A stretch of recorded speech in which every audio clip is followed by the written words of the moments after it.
الحمد للہ وکفا وسلام علی عبادہ الذین اصطفیٰ اما بعد۔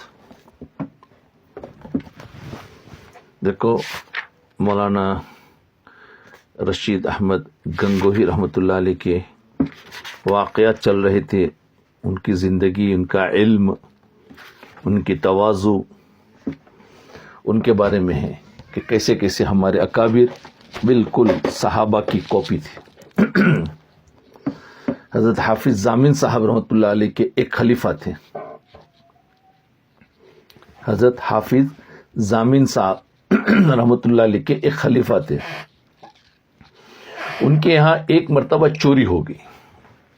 ان کے یہاں حافظ ضامن ایک خلیفہ تھے، ان کے یہاں ایک مرتبہ چوری ہو گئی۔ ان صاحب کا رئیسانہ مزاج تھا، رئیسانہ مزاج، نوابی مزاج یوں سمجھو، مگر اہل نسبت تھے۔ ان کے سامنے کسی نے ایک جلاہے کا نام لے دیا، ان کے سامنے کسی نے ایک جلاہے کا نام لے دیا۔ وہ غازی تھا مگر کم وقت تھا۔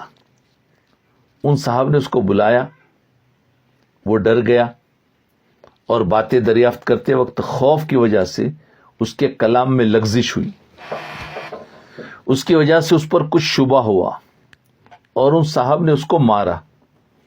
وہ حضرت گنگوئی رحمۃ اللہ علیہ کی خدمت میں حاضر ہوا، سمجھے، اور حقیقت حال بتائی۔ حضرت کو بہت ناگوار گزرا، حضرت کو بہت ناگوار گزرا۔ آپ نے ان صاحب کو رکا لکھا کہ اگر اللہ تعالیٰ آپ سے سوال کرے کہ آپ نے اس غریب کو کس حجت شریعہ سے مارا، یعنی دلیل کچھ نہیں تھی، بس خالی وہ سمجھا کہ لڑکھڑا گیا، اس کا مطلب ہے کہ بات نہیں کر سکا، چور ہے، اور مار دیا، مارا اس کو، کس شریعت کی وجہ سے اس کو مارا، تو آپ کے پاس کیا جواب ہے؟ اس جواب کو آپ تیار کر لیں۔ حضرت نے خط لکھا۔ اس رکے کو پڑھ کر ان صاحب کا سر سے پاؤں تک سناٹا نکل گیا۔ پس گنگو پیدل پہنچے۔ حضرت اس وقت حجرے میں لیٹے تھے، باہر ایک طالب علم میں بیٹھے تھے۔ ان صاحب نے اس طالب علم سے کہا کہ حضرت کو اطلاع کر دو کہ ایک ناپاک کتا آیا ہے، مگر منہ دکھانے کے قابل ہو تو منہ دکھائے، ورنہ کسی کنویں میں ڈوب مرے، تاکہ یہ عالم پاک ہو جائے، یہ دنیا پاک ہو جائے۔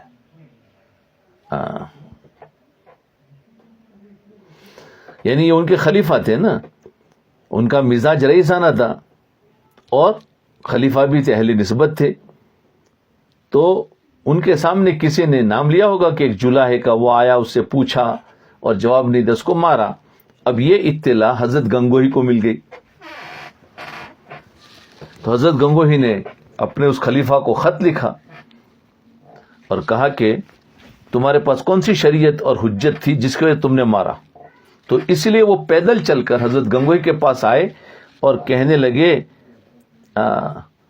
کہ یا تو حضرت کو اطلاع دو کہ ایک ناپاک کتا آیا ہے، اگر منہ دکھانے کے قابل ہو تو منہ دکھائے، ورنہ کسی کنویں میں ڈوب مرے، تاکہ یہ عالم پاک ہو جائے۔ طالب علم نے اطلاع کی، حضرت نے بلا لیا۔ ان صاحب نے کہا حضرت میں تو تباہ ہو گیا۔ حضرت نے فرمایا کیوں؟ قصہ پھیلایا ہے، گناہ ہو گیا ہے، تو توبہ کر لو، یہی علاج ہے۔ بس جو کچھ بھی ہوا، فرمایا توبہ کر لو، یہی علاج ہے، ڈرنے کی ضرورت نہیں ہے۔ غلطی کی انہوں نے، تو حضرت نے تو خط لکھا تھا تنبیہ کرنے گئے، تمہارے پاس شریعت کوئی حجت نہیں تھی، مارا کیوں؟ یہ دیکھو کہ کسی کو کوئی حق نہیں ہے جب تک کہ اس کے پاس کوئی دلیل نہ ہو۔ حضرت اقدس ثانی رحمۃ اللہ علیہ فرماتے تھے، یہ دوسرا قصہ ہے، حضرت اقدس ثانی رحمۃ اللہ علیہ فرماتے تھے کہ مجھے توسل کے مسئلے میں اشکال تھا۔ توسل یعنی وسیلہ پکڑنا، جسے کہتے ہیں ہم اس کے وسیلے سے ہماری دعا قبول فرما، یا کسی کا بھی وسیلہ پکڑتے ہیں، وسیلہ پکڑ کر کسی بڑے کے پاس پہنچتے ہیں، اس کو توسل کہتے ہیں۔ توسل کے مسئلے میں اشکال تھا، اس کو حل کرنے کے لیے حضرت گنگوئی رحمۃ اللہ علیہ کی خدمت میں گنگو حاضر ہوا۔ یہ حضرت تھانوی فرماتے، یہ وہ زمانہ تھا جب حضرت گنگوہی رحمۃ اللہ علیہ کی بینائی نہ رہی تھی،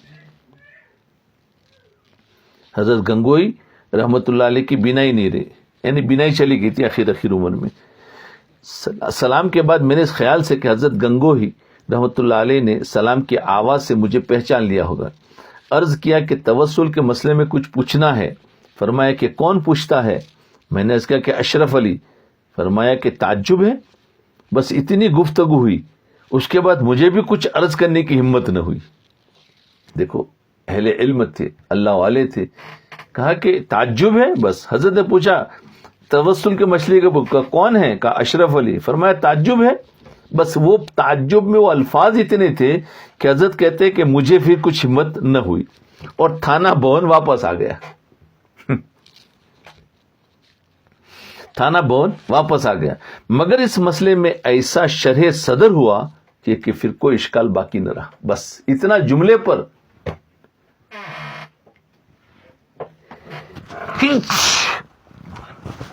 اتنے جملے پر شرح صدر ہو گیا. میں نے اس مسئلے میں ایک رسالہ تصنیف کیا، اس میں مسئلہ توسل کو خوب شرح و بسط کے ساتھ بیان کیا ہے. مسئلہ پوچھنے گئے تھے، جواب تو نہیں ملا. فرمایا تعجب ہے. بس اس کے الفاظ میں کیا کچھ تھا کہ اللہ تعالیٰ نے حضرت تھانوی رحمۃ اللہ علیہ کے اوپر پورا علوم کھول دیا. آج کل ایک اور قصہ ہے. آج کل دوستی کا نام ہی رہ گیا، حقیقی دوستی نہیں، دوستی کا نام ہی رہ گیا، ورنہ حقیقت تو قریب قریب مفقود ہے. حقیقت خالی نام ہے دوستی کی، نام کی دوستی، حقیقی دوستی نہیں. ایک مرتبہ حضرت مولانا گنگوئی رحمۃ اللہ علیہ کی مجلس میں حافظ محمد احمد صاحب اور مولوی حبیب الرحمان صاحب حاضر تھے، جن کی دوستی مشہور اور معروف تھی. حضرت نے ان سے دریافت فرمایا کہ کبھی تم میں اور ان میں لڑائی بھی ہوئی ہے؟ مجلس میں، حضرت گنگوئی کے مجلس میں حافظ محمد احمد صاحب اور مولوی حبیب الرحمان صاحب حاضر تھے.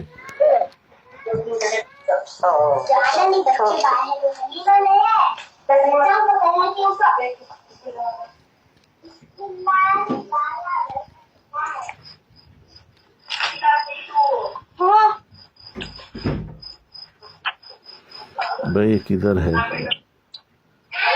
یہ رہا.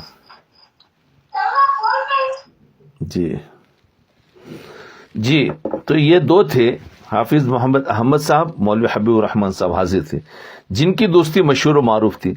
حضرت نے ان سے دریافت فرمایا کہ کبھی تم میں اور ان میں لڑائی بھی ہوئی ہے؟ یعنی حافظ محمد احمد صاحب اور حبیب الرحمان صاحب. عرض کیا کہ حضرت کبھی کبھی ہو جاتی ہے. فرمایا یہ دوستی پائیدار ہے. فرمایا یہ دوستی رہے گی. کبھی کبھی لڑائی ہو جاتی. درخت وہ مستحکم ہوتا ہے کہ جس پر آندھی آ چکی ہو پھر اپنی جوڑوں کو نہ چھوڑا ہو. بس دوستی بھی وہی ہے کہ باہم لڑائی بھی ہو جائے اور پھر تعلقات بھی باقی رہے، پھر یہ پکی دوستی.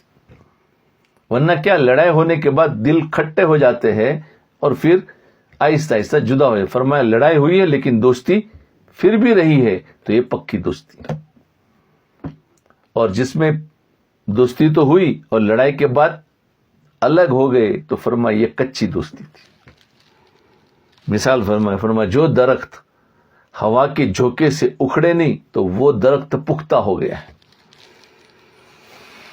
عجیب بتایا.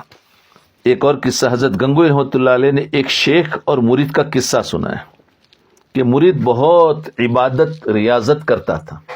مرید بہت عبادت اور ریاضت کرتا تھا مگر کچھ اثر نہ ہوتا تھا. ہوتے ہیں نا بہت سارے ایسے مریدین ہیں جو اپنے اپنے مشائخ کے جو محنت کر رہے ہیں لیکن اثر نہیں ہو رہا ہے.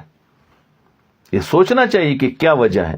تو شیخ نے بہت وظائف تبدیل کیے، شیخ نے بھی اس پر محنت کی، کبھی تو وظائف دیے، کبھی وظائف تبدیل کیے، کبھی کم کبھی زیادہ، سب کچھ کیا کہ شاید اس پر اثر ہو جائے. تبدیل کیے اور تدبیر اختیار کی لیکن اس کے باطنی حالات درست ہوتے نظر نہ آئے. پھر ایک تدبیر کی جو حب جاہ اور ظاہری عزت کے خلاف تھی. حب جاہ کے خلاف تھی. یہ تو وظیفے کی تبدیلی کی تو کوئی فرق نہ پڑا، تو اب ان کے اندر حب جاہ ہے نا، انسان اپنے آپ کو ذرا اچھا سمجھتا ہے، اس کے خلاف یعنی ایسی کوئی تدبیر کی جس کے ان کی عزت کو دھکا لگے. وہ یہ کام نہ کر سکا. یہ کام جب اس کو دیا یہ کر لے تو نہیں کر سکا. وظائف سارے کرتا تھا. اس وقت معلوم ہوا کہ وہ طالب جاہ تھا. یہی طالب جاہ اس کے راستے کی رکاوٹ بن گئی تھی. طلب جاہ. تو حضرت نے اس پر غور کیا کہ اس کو اثر کیوں نہیں ہو رہا ہے. جب اس کو دیا ایسا کام جس سے اس کی اپنی ظاہری انا پر چوٹ پڑتی تھی تو فرمایا اس نے وہ کام نہیں کیا. وہ کام نہ کیا, اسی سے پتہ چل گیا کہ یہ آدمی حب جاہ والا ہے. یہ آدمی حقیقت میں آگے نہیں بڑھ سکتا. نفس کو مارتا ہی نہیں ہے تو پھر کیسے آگے بڑھے گا. حب جاہ ہے تو وظیفہ بھی پڑے گا تو حب جاہ بڑھے گی. کہ وہ طالب جاہ ہے. وہ طالب مولا نہیں تھا, جاہ کا طالب تھا, بڑا بننے کا طالب تھا. اللہ کا طالب ہوتا تو حضرت کی بات مان لیتا. جی تو یہ ان کا قصہ. اس لیے بہت سارے مریدین ایسے ہوتے ہیں جو ترقی نہیں کرتے. وہ کیوں؟ وہ وظیفہ کر کے بزرگ بننا چاہتے ہیں کہ میں بھی ذرا شیخ بن جاؤں. کبھی کبھی تو اصلاح بھی کر ڈالتے اپنے چھوٹوں کی. ایسا نہیں, ایسا بتایا, ایسا بتایا. بھائی کوئی ضرورت نہیں. تو پہلے سے تو وہ وظیفے کر کے تھوڑا ان کے اندر وہ آ جاتا ہے کہ میں کچھ بنا ہوں. حقیقت میں تو طالب مولا بننا ہے. اور ایک قصہ ہے بے ادبی, تصوف میں رہزن ہے. بے ادبی بہت خطرناک. یہ بات یاد رکھے, جو انسان اپنے اساتذہ سے علم حاصل کر رہا ہے, چاہے ظاہری علم ہو چاہے باطنی علم ہو, لیکن بے ادبی کرے گا بہت بڑی وہ اس کے لیے زہر ہے جو نقصان پہنچاتا ہے. حضرت گنگوئی رحمۃ اللہ علیہ ایک واقعہ بیان فرماتے تھے کہ ایک عالم حضرت میاں نور محمد صاحب رحمۃ اللہ علیہ کی شان میں, ایک عالم نے حضرت میاں نور محمد صاحب رحمۃ اللہ علیہ کی شان میں کچھ گستاخانہ الفاظ کہا کرتے تھے. ایک عالم, آخر کار تنبیہ ہوئی, انہوں نے توبہ کی اور حضرت میاں جی صاحب سے بیعت کی درخواست کی. حضرت میاں جی رحمۃ اللہ علیہ نے بیعت کر لیا, لیکن کچھ عرصے بعد تنہائی میں ان سے فرمایا کہ میاں, یعنی جو عالم ان کی بے ادبی کیا کرتا تھا, پھر اس نے توبہ کی, اس کو تنبیہ ہوئی, اس نے توبہ کی, اس کے بعد ان کے ہاتھ پر بیعت ہوا. بعد میں بیعت کی. بیعت کرنے کے بعد کچھ عرصے کے بعد تنہائی میں ان سے فرمایا کہ میاں اس طریق کی بنیاد اخلاص پر ہے. فرمایا جو آپ بیعت تو ہوئے ہیں, فرمایا اگر اخلاص ہوگا تو آگے بڑھوں گے. بہت سارے بیعت ہونے والے کچھ اور مقصد کے لیے آتے ہیں, یا تو اپنی پریشانی مال کی ہے وہ ختم ہو جائے اس کے لیے بیعت ہوتے ہیں, اور بعضے تو اس لیے کہ میں بیمار رہتا ہوں تو چلو تندرست ہو جاؤں گا, چلو میرے کام مسئلے اٹکے ہوئے تو وہ پورے ہو جائیں گے, بیوی چلی گئی ہے تو بیعت ہو جاؤں گا تو آ جائیں گے. بھئی یہ سارے مقاصد ہوتے ہیں تو یہ تو اخلاص ہوا ہی نہیں. ہمیں تو صرف اللہ چاہیے, اس کے لیے بیعت ہوتا. تو اس لیے ان کو فرمایا تنہائی میں کہ اس میاں اس طریق کی بنیاد اخلاص پر ہے, اس لیے تم سے بات چھپانا نہیں چاہتا. کیا فرمایا؟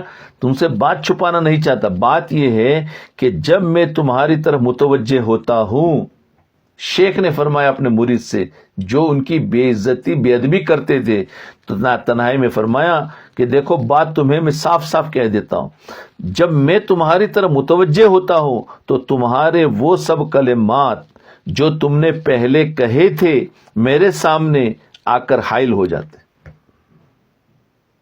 اس عالم نے پہلے بے ادبی کے ایسے کو کلمات کہے ہوں گے, تو فرمایا جب توجہ دیتا ہوں تو میرے سامنے وہ سارے کلمات آ رہے ہیں.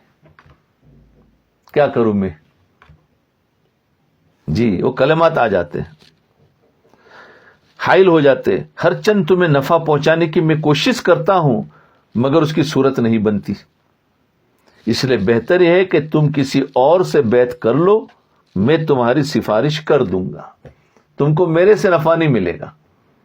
میرے سے نفع یہ ہے کہ تم نے اگر کسی کو اپنا شیخ بنایا ہے اور تم اگر بیعت یا ان سے بدگمان ہو گئے ہو یا ان کی بے ادبی کر دی ہے, فرمایا اب ان سے تمہیں نفع نہیں ملے گا.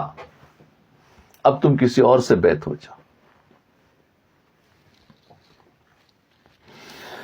اللہ کسی اور سے بیعت کر لو، میں تمہاری سفارش کر دوں گا. حضرت مولانا مفتی محمد شفیع مفتی اعظم پاکستان کے نزدیک ایک کوئی حسد اور کینہ نہیں، یہ کوئی حسد اور کینہ نہیں. حسد اور کینہ تو گناہ کبیرہ ہے، یہ تو صرف بے ادبی ہے، بلکہ غیر اختیاری امر ہوتا ہے جس کا انسان مکلف نہیں. جیسے رسول اللہ صلی اللہ علیہ وسلم نے حضرت حمزہ رضی اللہ عنہ کے قاتل وحشی رضی اللہ عنہ کو مسلمان ہونے کے بعد ہدایت فرمائی کہ تم میرے سامنے نہ آیا کرو، مجھے حضرت حمزہ کا صدمہ تازہ ہو جاتا ہے، وہ تمہارے لیے مضر ہوگا. یہ ہوتا ہے، اللہ والے تھے، انہوں نے بتا دیا کہ دیکھو تم جب میرے سامنے آتے ہو یا میں توجہ دیتا ہوں تمہارے وہ کلمات آتے ہیں، اس لیے تم کسی اور سے بیعت ہو جاؤ، ترقی کر لو. توبہ کر لی، سب کچھ کر لیا، لیکن اب وہ جو بے ادبی کی ہے وہ سامنے آتی. اور دلیل میں حضرت حمزہ کہ جو شہید کرنے والے وحشی تھے، وہ بھی جب آپ کی مجلس میں آتے تھے فرمایا تم میرے سامنے مت آیا کرو بس، ورنہ کیا ہوگا، وہ سامنے وہ سارا منظر آتا ہے تو ایسا کہیں نہ ہو جائے کہ تمہارے کوئی فیض نہ ملے اور تمہیں نقصان پہنچ جائے. اس لیے بعض مرتبہ جس نے اللہ والوں کو ستایا ہوتا ہے تو اللہ والے خود اس کے پاس کبھی جاتے ہی نہیں ہیں، اور اگر وہ سامنے آ جاتے ہیں تو ان کو فوراً اپنا وہ منظر یاد آ جاتا ہے جس کی وجہ سے اس کو نقصان ہوتا ہے، اگرچہ اس نے توبہ کر لی ہو. انسان ہے، انسان تو بھول نہیں پاتا. اللہ کے رسول صلی اللہ علیہ وسلم جیسے بھی فرمانے لگے وحشی تم پیچھے رہا کرو، سامنے مت آیا کرو. جب نبی متاثر ہوتے ہیں، وہ بھی بشر ہے، تو ہم تو کیا ہے، ہم تو اور زیادہ ہمارے اتنا در نفس ہے. تو یاد رکھے اللہ والوں کو نہ ستاوے، اللہ والوں کا احترام دلوں میں ہو، ان سے استفادہ ہو سکے تو ٹھیک ہے، ورنہ بس دیکھتے رہے. ان سے بیعت نہیں ہونا تو کوئی بات نہیں، اپنی کوئی مسئلہ کوئی باتیں پوچھنا ہو تو ان سے استفادہ کرے، لیکن لوگ جو باتیں کر رہے ہو بری بلی تو اس کے اندر شریک نہ ہو جائے، کیونکہ ہمارے پاس کوئی دلیل نہیں. جی دلیل نہیں، ساری دلیلیں جھوٹی ہوتی، سب سنی سنائی باتیں ہوتی ہیں اور بزرگوں کو بدنام کر دیتے. ایک اور قصہ ہے، حضرت حکیم الامت رحمت اللہ علیہ فرماتے تھے کہ ایک دفعہ حج کی غرض سے جس جہاز میں حضرت گنگوہی رحمت اللہ علیہ سوار تھے اس میں ایک شخص اور بھی سوار تھا. حج کے لیے پانی کا جو جہاز جاتا تھا، حضرت گنگوہی رحمت اللہ علیہ سوار تھے، اس میں ایک شخص اور بھی سوار تھا جو کئی مرتبہ پہلے بھی حج کو گیا تھا مگر اس کو حج نصیب نہ ہوا تھا. ایک ایسا شخص تھا کئی مرتبہ حج میں گیا، حج نصیب نہیں ہوا تھا. وہ شخص اس یعنی جہاز میں بھی تھا جس میں حضرت گنگوہی رحمت اللہ علیہ تھے. وہ شخص جہاز میں سوار تو ہو گیا مگر خبر ملی کہ حج کا وقت آخر ہو گیا ہے. اگر جہاز نے راستے میں پڑاؤ کیا تو وقت پر نہ پہنچ سکے گا. یہ سن کر وہ شخص وہیں اتر پڑا، کہا کہ دیکھو اب حج کا وقت بہت قریب آ گیا ہے، اگر جہاز کہیں ٹھہرے گا راستے میں تو پھر یہ وقت پر نہیں پہنچ سکے گا. تو وہ شخص یہ سن کر وہیں اتر پڑا. حضرت نے فرمایا کہ حج ضرور مل جائے گا، مگر وہ شخص پھر بھی دوبارہ سوار نہ ہوا، اتر گیا. کسی نے کہا اس کے لیے دعا فرمائے کہ اس کو بھی حج کی توفیق نصیب ہو جائے. فرمایا جی نہیں چاہتا، اور دعا نہ فرمائی. دیکھو لوگوں نے کہا حضرت اس کے لیے دعا کرے، فرمایا جی نہیں چاہتا. بس ہوگی، اللہ والوں کی کوئی شان ہوتی ہے، ان کا تو بڑا تعلق ہوتا ہے، اس کے لیے دعا نہیں کی. جب جہاز کامران کے قریب پہنچا تو لوگوں نے جہاز کے کیپٹن سے کہا کہ اگر جہاز کامران میں کھڑا کیا تو ہم تم کو قتل کر دیں گے، اور چھرا نکال کر خوب ڈرایا. لو اگر جب جہاز کامران کے قریب پہنچا یعنی جہاں اسٹاپ کرنا تھا، اس نے کہا وقت بہت قریب ہے اس لیے اسٹاپ تو نہیں ہوگا، ڈائریکٹ جائے گا. جب چلا اور جب وہ اسٹاپ کی جو جگہ آتی تھی وہاں جب پہنچا تو فرمایا جب جہاز کامران کے قریب پہنچا تو لوگوں نے جہاز کے کیپٹن سے کہا اگر جہاز کامران میں کھڑا کیا تو ہم تم کو قتل کر دیں گے، اور چھرا نکال کر خوب ڈرایا. کیپٹن نے ڈر کر جہاز سیدھا جدہ جا کر لگایا. اس کی نیت ہوگی شاید وہاں کھڑا کرنے کی. کیپٹن پر اس وجہ سے کئی ہزار روپیہ جرمانہ ہوا. حجاج کو اتار دیا گیا کہ ان کا کوئی قصور نہیں تھا. حضرت حاجی صاحب رحمۃ اللہ علیہ نے فرمایا کہ اگر مولانا گنگوئی رحمۃ اللہ علیہ اس جہاز میں نہ آتے تو اہل جہاز میں سے کسی کو بھی حج نصیب نہ ہوتا. حضرت گنگوئی رحمۃ اللہ علیہ کی برکت سے تمام ساتھیوں کو حج نصیب ہو گیا. فرمایا اگر یہ نہ ہوتے تو تمام لوگوں کو حج نصیب نہ ہوتا. وہیں جا کر کھڑا ہوتا اور حج قریب تھا, پھر تو ملتا ہی نہیں, وہیں سے واپس آ جاتے. جیسے وہ شخص جو تھا نا, ہر بار جاتا وہاں کھڑا رہتا پھر واپس آتا. تو یہ ان کی کرامت تھی جی. صاحب کشف تھے. انہوں نے فرمایا مکہ تو ضرور جائے گا, حج بھی ضرور ملے گا, لیکن وہ شخص نہیں آیا. ایک اور قصہ ہے حضرت شاہ ولی اللہ رحمۃ اللہ علیہ کی اولاد کا مقام دیکھو. شاہ ولی اللہ سمجھ گئے کون ہے؟ جنہوں نے سب سے پہلے بیج ڈالا ہے دین کا انگریز کے خلاف جی.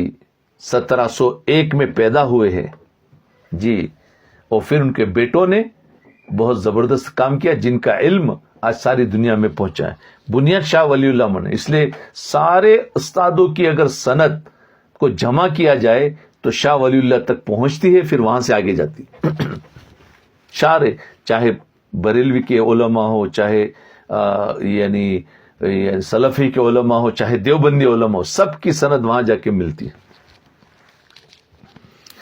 حضرت گنگوئی رحمۃ اللہ علیہ فرماتے تھے کہ ایک مرتبہ حضرت شاہ ولی اللہ محدث دہلوی رحمۃ اللہ علیہ مرض موت میں مبتلا ہوئے تو تقاضائے بشریت بچوں کی صغر سنی کا تردد ہوا. بچے چھوٹے چھوٹے تھے.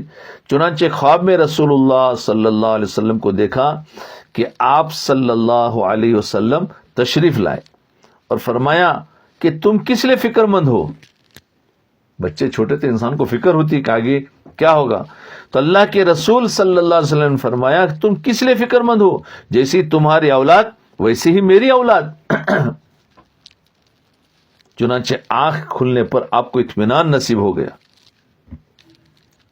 اور حضرت گنگوئی رحمۃ اللہ علیہ نے فرمایا کہ شاہ ولی اللہ صاحب رحمۃ اللہ علیہ کی اولاد عالم ہوئی اور بڑے مرتبے پر پہنچی, اور تمام بیٹے بڑے بڑے صاحب کمال تھے. اللہ دیکھو, دین کی حفاظت کے لیے اللہ تعالیٰ نے خاندان ولی اللہ کو چنا تھا. اس کے بعد پھر وہ تو دارالعلوم دیوبند بنا ہے, لیکن آخر علم جو آیا, خاص کر کے علم حدیث جو آیا, شاہ ولی اللہ کے راستے سے آیا جی. اور سب سے پہلی تفسیر بھی لکھی گئی فارسی زبان میں شاہ ولی اللہ رحمۃ اللہ علیہ.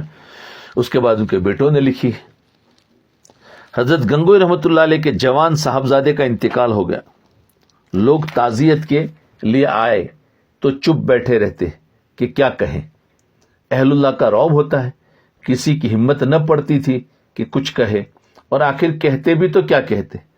اگر کہتے رنج ہوا تو اس کے اظہار کی کیا ضرورت تھی. اگر کہتے صبر کیجئے تو خود صبر کیے بیٹھے تھے. آخر ہر جملہ خبریہ کی کوئی نہ کوئی وجہ تو ہونی چاہیے. بڑی دیر کے بعد آخر ایک نے ہمت کر کے کہا, حضرت بڑا رنج ہوا. فرمایا معلوم ہے, کہنے کی کیا ضرورت ہے.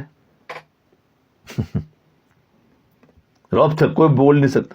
حضرت حاجی صاحب رحمۃ اللہ علیہ کے انتقال کا صدمہ حضرت گنگوئی رحمۃ اللہ علیہ کو اس قدر ہوا تھا کہ دست لگ گئے تھے اور کھانا موقوف ہو گیا تھا. حضرت حاجی صاحب کی یعنی ان کے شیخ تھے نا حاجی امداد اللہ رحمۃ اللہ علیہ کے انتقال کی خبر جب ملی تو بہت غمگین ہو گئے. کھانا بند ہو گیا, لیکن کیا مجال کہ کوئی ذکر کر دے. حضرت تھانوی رحمۃ اللہ علیہ فرماتے ہیں کہ میں بھی اس موقع پر حاضر ہوا. اب میں متحیر تھا کہ کیا کہوں, آخر چپ ہو کر بیٹھا رہا. حضرت گنگوئی رحمۃ اللہ علیہ پر اتنے بڑے صدمات پڑے, لیکن کیا مجال کہ کسی معمول میں ذرا سا فرق آ جائے. معمولات برابر پابندی سے ہوتے رہے لیکن چپ. یہ ہے بہت بڑا کمال. ورنہ آج ہمارے پاس صدمہ آتا ہے تو سب سے پہلے نماز، ذکر، سب کچھ آگے پیچھے ہو جاتا ہے. چاشت، تہجد، اوابین، کوئی معمول قضا تو کیا کبھی مؤخر بھی نہیں ہونے پایا. یہاں تک کہ کھانا سامنے آیا تو اسے بھی اللہ کی نعمت سمجھ کر کھا لیا.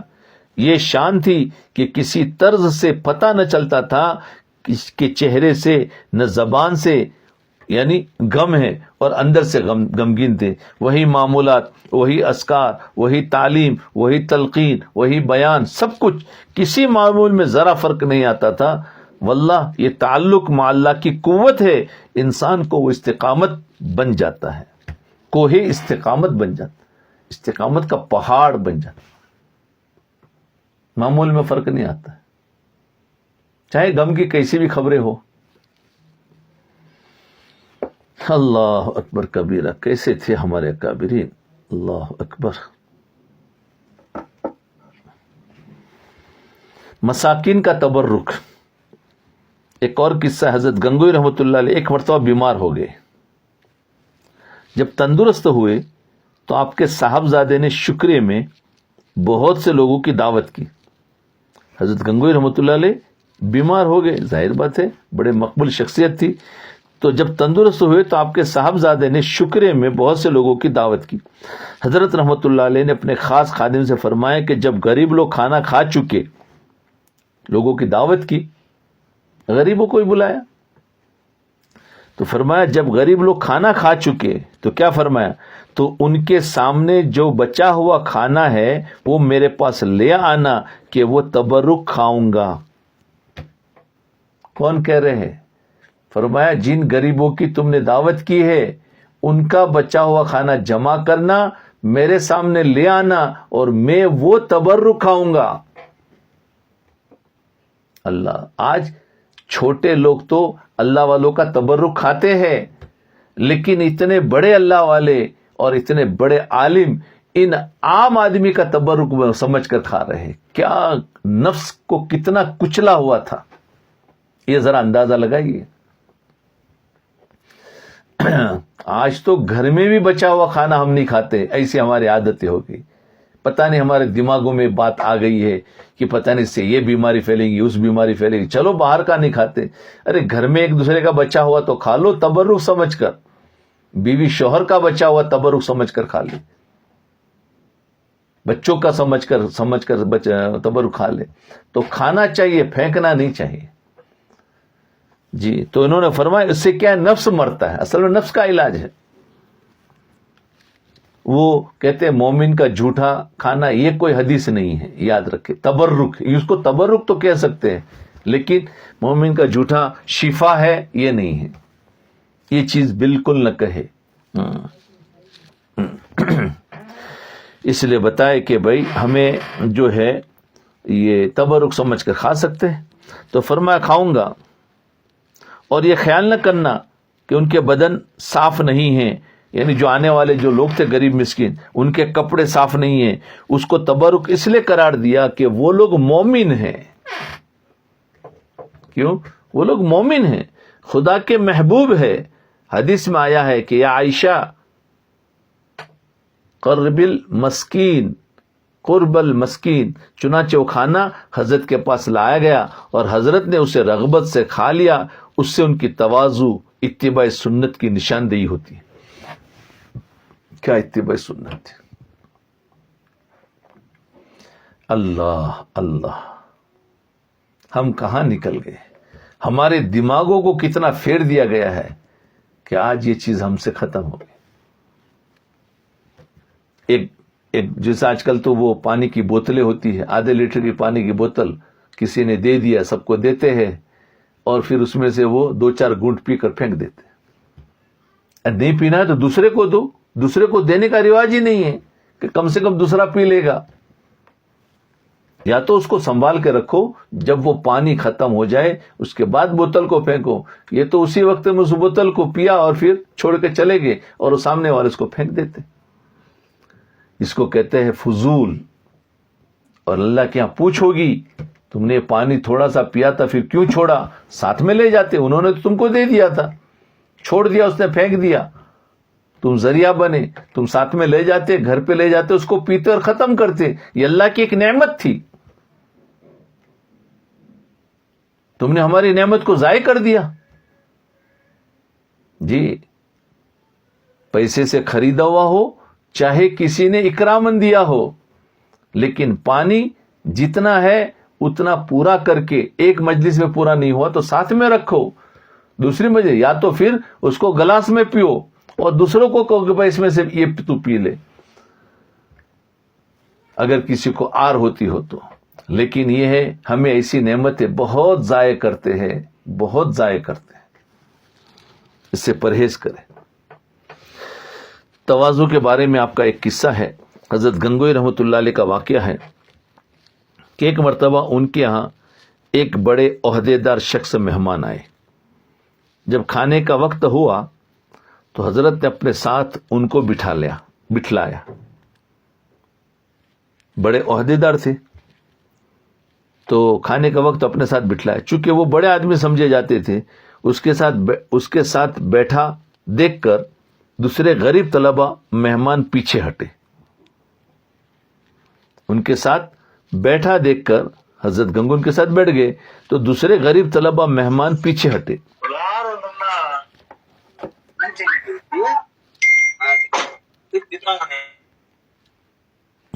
چلو پیچھے ہٹے. حضرت نے فرمایا, صاحبو آپ لوگ کیوں ہٹ گئے؟ کیا وجہ ہے سے کہ ایک عہدے دار میرے ساتھ بیٹھا ہے تو تم پیچھے ہٹ گئے.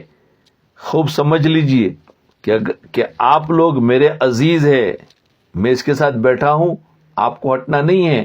آپ لوگ میرے عزیز ہے, میں جس قدر آپ کو معزز سمجھتا ہوں اس کے سامنے ان کی کچھ بھی وقت نہیں.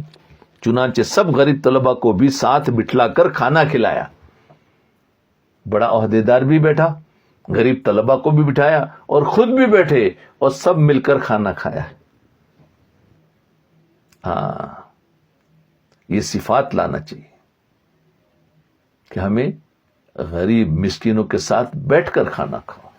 اپنی کوئی پوزیشن نہیں ہے, یہ سنت ہے.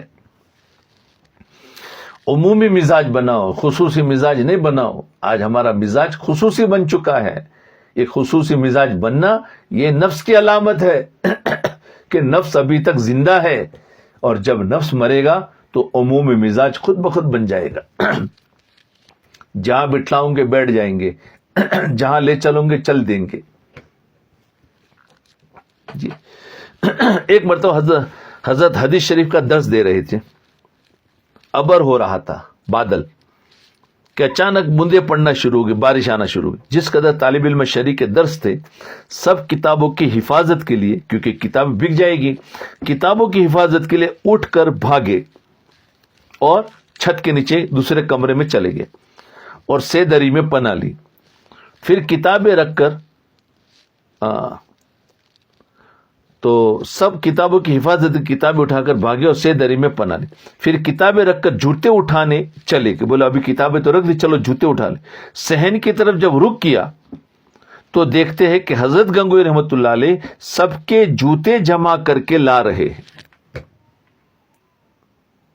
حضرت نے سب کے جوتوں کی حفاظت کی. اللہ, عجیب عاجزی کے قصے ہیں, عجیب. سیکھے, اس کی مشق کرے. یہ تو ہمارا تو دھیان ہی نہیں رہتا. یہ کتنے دھیان والے تھے. طلبہ چلیں گے جوتوں کو لے کر, طلبہ جوتے لینے آئے کتابیں رکھنے کے بعد, لیکن یہ تو دیکھا حضرت لے کر آ رہے ہیں. طلبہ نے کہا کہ حضرت آپ نے کیا کیا؟ فرمایا جو لوگ قال اللہ قال رسول پڑھتے ہیں, رشید احمد ان کے جوتے نہ اٹھائے تو اور کیا کرے.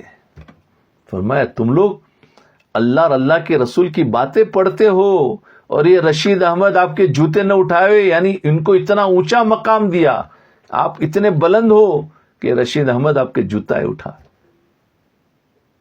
طالب علم کا مقام بڑا ہوتا ہے. عجیب قصہ. ایک ڈاکو کی حکایت, ایک اور قصہ ہے. حضرت گنگوئی رحمۃ اللہ علیہ نے ایک ڈاکو کی حکایت بیان فرمائی کہ وہ کسی بستی میں لبے دریا اپنا بھیس بدل, لبے دریا یعنی دریا کے کنارے, فارسی لفظ ہیں,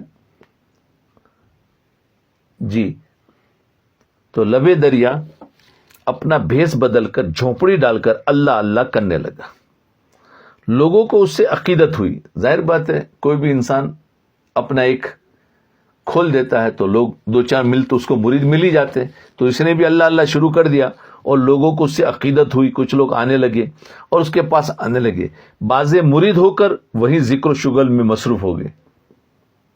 عام آدمی تھا, اپنا ڈریس اللہ والوں کا بنایا اور اللہ اللہ شروع کر دیا. لوگ آ کے ہم کو بھی سکھاؤ, سکھانا شروع کر دیا.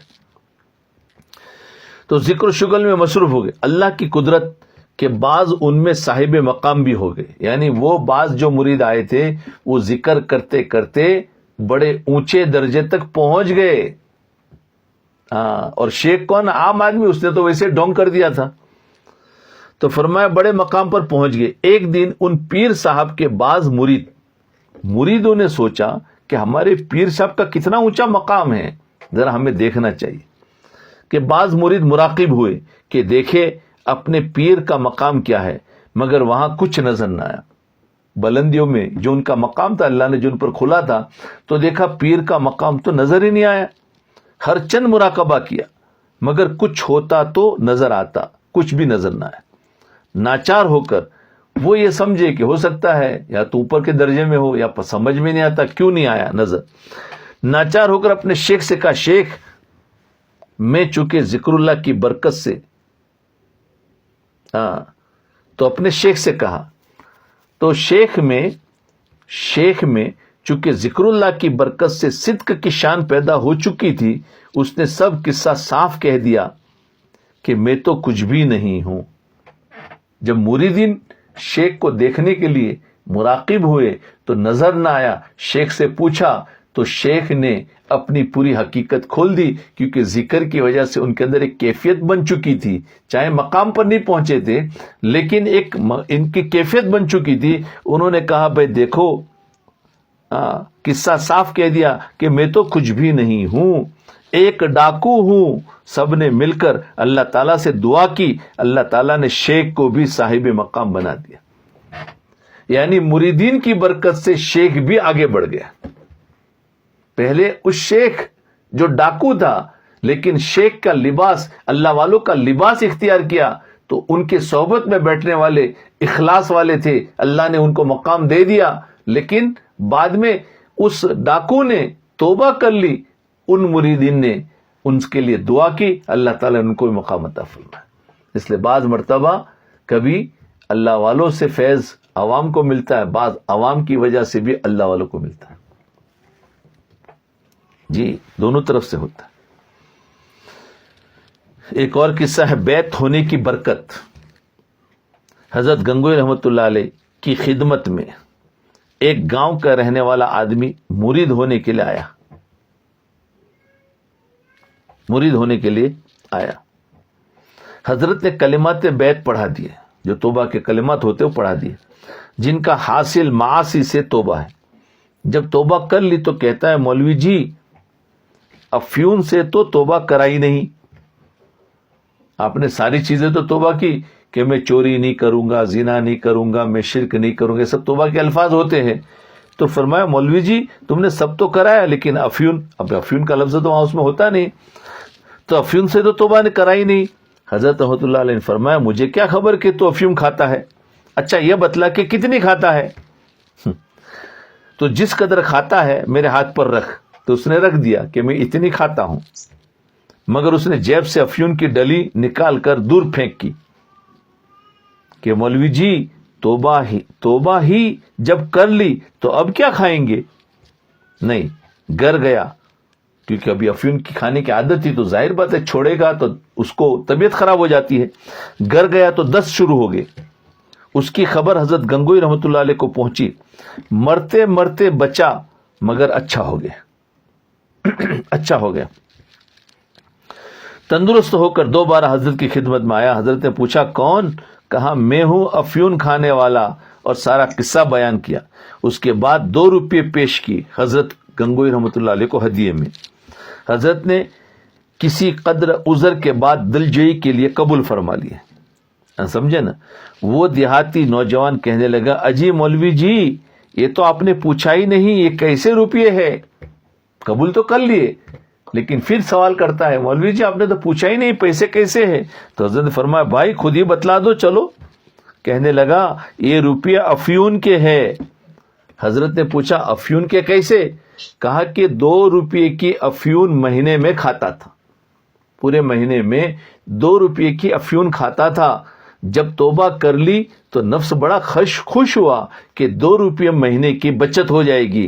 مگر میں نے نفس سے کہا یاد رکھ تیرے پاس یہ رقم نہیں چھوڑوں گا، بلکہ توبہ کے وقت ہی نیت کر لی تھی کہ جتنے روپے کی افیون کھانا تھا وہ روپے حضرت کو دے دیا کروں گا، بھی حضرت کو ہدیہ کروں گا. جی جتنے روپے کی افیون کھاتا تھا وہ حضرت کو ہدیہ کروں گا. یہ بیعت کی برکت ہے کہ ایک دیہاتی شخص کو دین کی سمجھ ایسی آئی کہ دین دنیا کی آمیزش کو سمجھ گیا.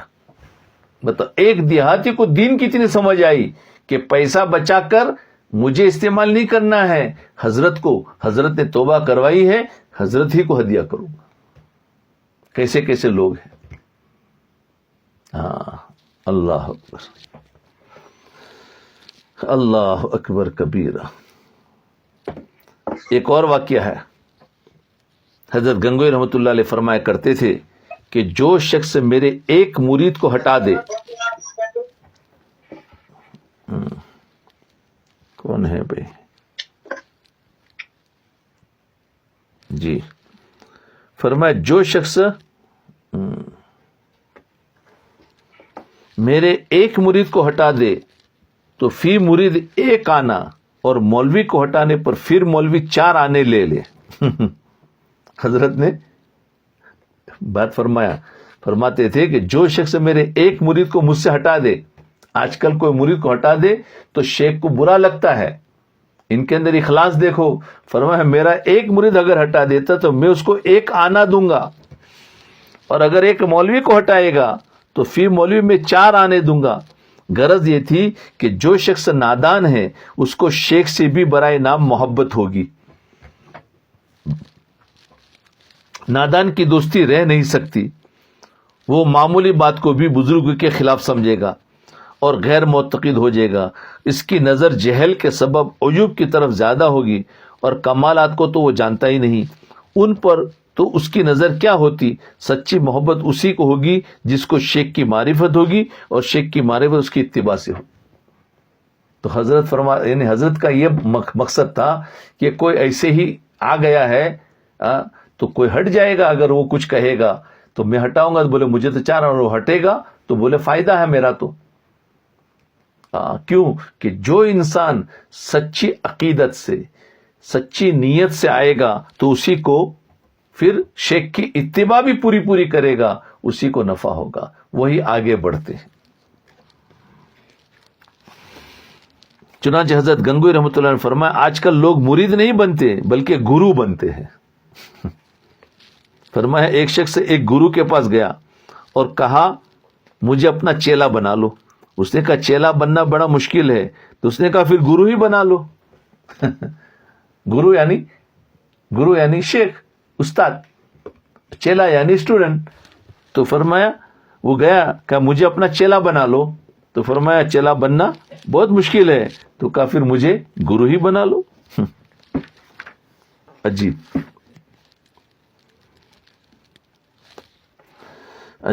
قصے ہیں.